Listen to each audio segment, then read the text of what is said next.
अस्सलाम वालेकुम नाजरीन, जिमें कि तुहानू पता है कि असीं अज पूरे दिन तुहानू मुख्तलिफ लोगों नाल मिलवाया, मुख्तलिफ तरह के लोगों ने अपने ख्यालात का इजहार किया। हुकूमत ने जिहड़ा नवा इकदाम शुरू किया है, ये बारे उन्होंने इस इनिशिएटिव्स के बारे उन्होंने अपने अपने व्यूज़ दिते, अपने अपने ख्यालात का इजहार किया। इस टाइम साडे नाल मौजूद ने अली हसनैन साहब, जो कि चौधरी का रोल अदा कर रहे हैं। फिलहाल फैसलाबाद आर्ट कौंसल के इन्होंने चौधरी का रोल अदा किया। असीं उन्हां कोल उन्हां नूं मिलदे हां, तुहाडी मुलाकात करवाते हैं कि जानते हैं कि उन्होंने अज के दिहाड़ के बारे उन्होंने की कॉमेंट्स ने, की व्यूज़ ने, तो तुहाडे वास्ते, पाकिस्तान वास्ते, तो पाकिस्तान के दूसरे सूबों वास्ते, पंजाब दा पंजाबियों वास्ते की पैगाम है। जी अस्सलाम वालेकुम जी। भैने तुहानूं पता ही आ कि पाकिस्तान साडा वाहिद मुल्क आ जिहदे विच बहुत ही ज़्यादा कल्चरां नूं, बहुत ही ज़्यादा इन्हां दिनां नूं बहुत ही अहमियत दी जाती है। साडे ये मुल्क च जिहड़ा अज कल्चर डे मनाया जा रहा है, इहदे विच बहुत ही ज़्यादा सानूं लैसन, बहुत ही ज़्यादा सबक मिले ने, जिहदे मुताबिक सानूं ये पता चलिया है कि दूसरे जिहड़े मुल्क आ उन्हां तो साडा पाकिस्तान बहुत ही अगे तो बहुत ही तरक्की जुदा वा।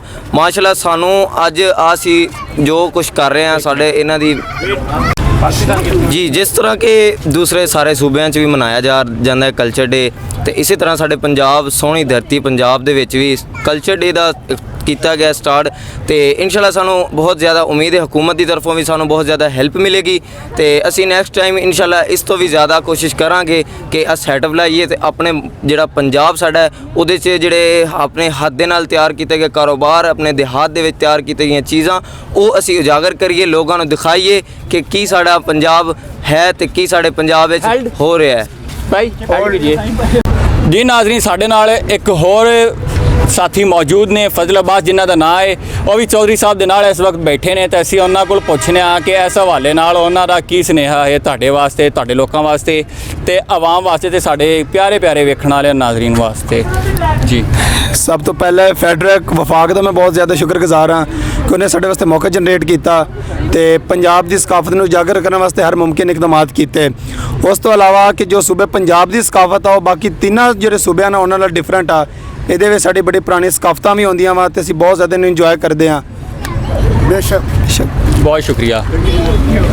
चलें जी नाजरीन, इस आर्ट कौंसल के प्रोग्राम के इस मौजूद लियाइयां ने साड़ी बहुत ही प्यारी बहन आमना मेहरान साहिबा। अज उन्होंने कोल पुछने कि उन्होंने इतने आर्ट कौंसल के आके कैसा महसूस किया, तो जो भी फनकारा ने अपने फन का मुजाहरा किया, इस हवाले नाल उन्होंने की कॉमेंट्स ने, तो पंजाबी कल्चर इस सकाफती दिहाड़ के बारे उन्होंने की कॉमेंट्स ने, तो पूरी दुनिया को उन्होंने तरफों की सुनेहा जाता है। जी अस्सलाम वालेकुम जी। ये बहुत ही अच्छा फेस्टिवल बना हुआ है, इस बहुत सोहना फेस्टिवल बनया हुआ प्रोग्राम। इस तो साढ़े आने वाले नवे जोड़े बच्चे ने बहुत कुछ सीखणगे कि साढ़े पंजाब दे विच की कुछ होंदा है, क्योंकि अजकल किसी नूं बच्चों नूं पता नहीं हैगा कि साढ़े प्रोग्राम कैसे होंदे ने कैसे नहीं, कि साढ़े बड़ियां ने की कुछ करते सीगे। इस वास्ते बहुत ही अच्छे प्रोग्राम ने, लाजमी होने चाहिए, हर साल लाजमी होने चाहिए ने। जी बहुत शुक्रिया।